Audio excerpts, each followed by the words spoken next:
Sa puntong ito, balikan po natin ang nagdaang impeachment trial ni dating Chief Justice Renato Corona at pareho o malayo ba ito sa mangyayaring impeachment trial ni VP Sara Duterte?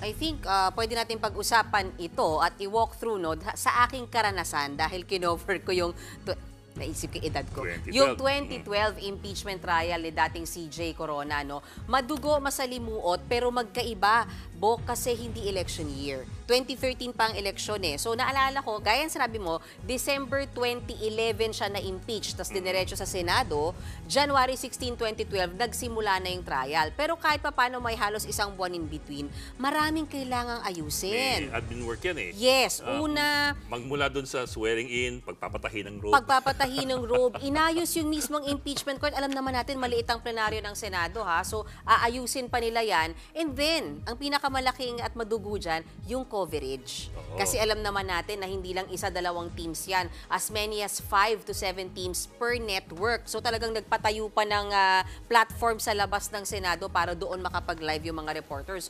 Pero, isa pa sa talagang naging madugo, yung rules. Pinlansya talaga ng gusto. Yun din yung sinasabi ng mga senador ngayon eh. Kung matutuloy yung trial, kailangan ayusin yung rules. Kasi ang rules na meron ng Senado sa ngayon for impeachment, ginamit kay dating President Erap and then kay CJ Corona. Magkaiba. Kasi this one is Vice President. So, posibleng may amend pa sila. Pero malaking tanong ng marami, especially ako, alam naman ng Senado na paparating na impeachment complaint as transmitted by the House. Dumating ng alas 5 si Reginald Velasco, nag-adjourn ng Senado ng alas 7.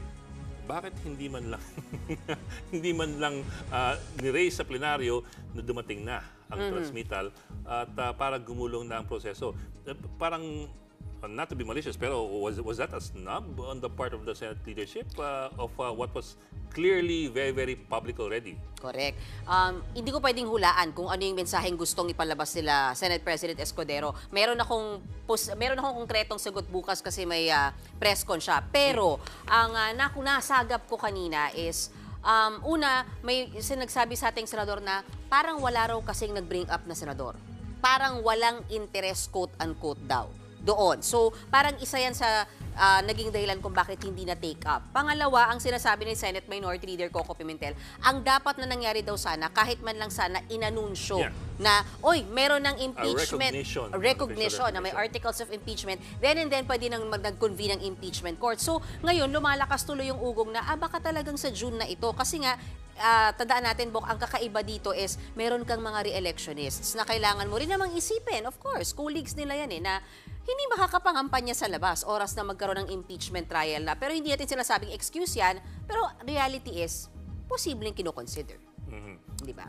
But there was also mentioned by Senator Coco Pimentel, na you might or you could have a reconvening of the Senate to consider the impeachment complaint if you have 100% agreement among all 23 senators. Yes, kasi ang sinasabi niya, rules ng Senate lang naman yung nagsasabi na dapat i-open or i-convene sa session. Sabi nila, pwede naman namin i-waive yung rules namin given na 100% lahat kami mag-a-agree. Tara, mag-convene tayo ng impeachment court at mag-trial tayo kahit tapos na ang session. But that's important, yung 100%. Kasi all it takes is one senator, one of any of the 3 or 4 pro-Duterte senators to say, ayaw ko. Correct.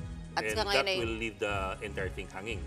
At sa ngayon, may 3 sigurado tayo na kaalyado, hindi natin sinasabing magpapa-acquit, pero kaalyado ni VP Sara. Diba? Okay. Alright. Mga kapatid, Ed Lingaw po, maging maalam at may pakialam sa mga napapanahong balita sa ating bansa. Para sa mas malalimang pagtalakay at paghimay sa mga issue at headlines, tumutok lamang at pag-subscribe sa social media pages ng News 5.